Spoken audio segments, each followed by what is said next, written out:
এটাই, কারণ অবৈধ দ্বাদশ সংসদ নির্বাচন, সেখানে সকল দল অংশগ্রহণ করছে না, সেখানে প্রতিটা আসনে জাতীয় পার্টি অবৈধভাবে 2 থেকে 3 জনের কাছ থেকে মনোনয়ন বাবদ লেনদেন করতেছিলেন জিএম কাদেরের নির্দেশে, এবং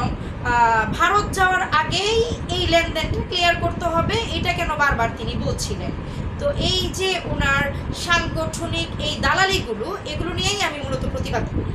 এবং সেজন্যই উনি আমাকে বিভিন্নভাবে হয়রানি করে, এবং শেষ পর্যন্ত আমাকে থামানোর জন্য, আমার প্রতিবাদগুলোকে মানে দাবায় রাখার জন্য, আমি যেন কারো কাছে অভিযোগ করতে না পারি, সেজন্য তৎকালীন সময়ে আপনার ডিবি হারুনকে দিয়ে, যেহেতু মুজিবুল হক চুন্নু এবং ডিবি হারুন ওনারা বৃহত্তর ময়মনসিংহের মানুষ,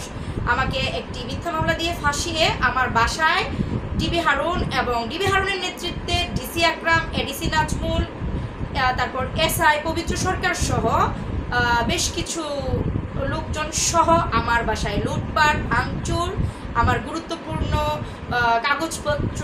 আমার মোবাইল, ল্যাপটপ, গহনাগাটি এবং নগদ অর্থ নিয়ে যায়। মানে আমাকে যতটুকু ওনাদের স্বৈরাচারী শক্তি দ্বারা আমাকে প্রতিহত করা যায় ওনাদের মনে হয়েছে, ততটুকু বেশি শক্তি প্রয়োগ করে আমাকে ওনারা মুখ বন্ধ করে রেখেছিলেন, এবং আমি আমার নিরাপত্তা পাচ্ছিলাম না। ধন্যবাদ।